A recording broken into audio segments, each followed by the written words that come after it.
मी त्या सुट्ट्यांमध्ये आलेलो होतो, मग मी इथं फिरायला आलो. म्हटलं मॉडर्न हर्षू 09 मध्ये एखादा ब्लॉग बनाया जाए. चलो फिर देखते हैं इधर क्या क्या है. मी सांगणार होतो इथं माझ्या मावशीच्या पोरांनी इथं गवती छान लावलेली आहे आणि हे आवळ्यांचं झाड लावलेलं आहे.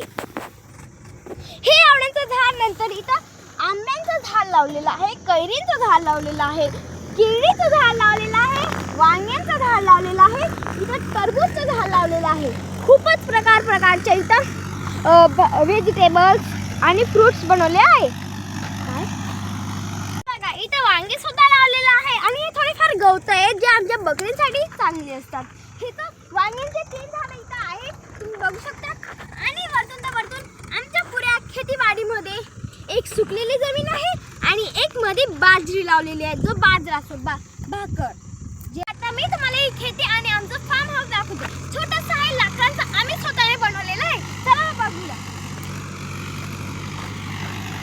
त्याला मी गवत लावलेलं आहे आणि हे बघा बाजरी. तर आम्ही तुम्हाला शॉर्टकटचा रस्ता घेऊन जाऊ. चला मग इथं आमचं फार्म हाऊस आहे. आता इथून एक शॉर्टकट रस्ता घेऊन आम्ही तुम्हाला घेऊन जाऊ. चला. बाजरी आहे आणि याच्यावर खूप सारे पक्षी बसतात, म्हणून आम्ही ते घर बनवले आहे ज्याला आम्ही फार्म हाऊस असं म्हणतात. चला.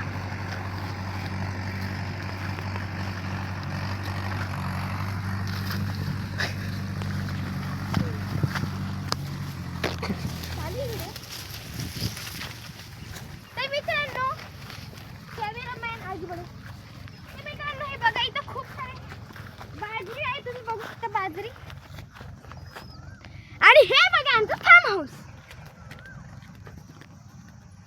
याला आम्ही फार्म हाऊस म्हणतो कारण की आमचं फार्म मध्ये बनवलेलं एक झोपडं आहे.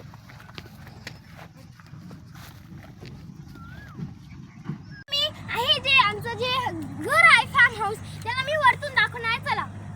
तुम्हाला आम्ही हे जे आमचं झाड आहे, बाजरी आहे, हे जे खेत आहे, हे सुद्धा दाखवणार. चला मग यावरती. तुम्ही वरती चढून गेलेलो आहे आणि इथं पक्षी येतात खायला, म्हणून आम्ही हे जे आहे हे मारायचं आहे. गुलुम. याला गुलुम म्हणतात. असं दगड मारायचं आणि इथे पक्षींना घाबरण्यासाठी एक आदिवासी जुगाड बनवलेला आहे, विदेशी जुगाड. आणि तुम्ही हे वावर बघू शकतात. वावर दाखवते.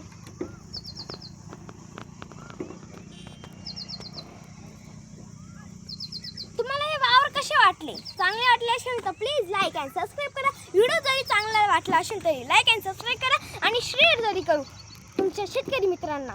चला मग आता आपण बघूया. तिकडं विहीर आहे.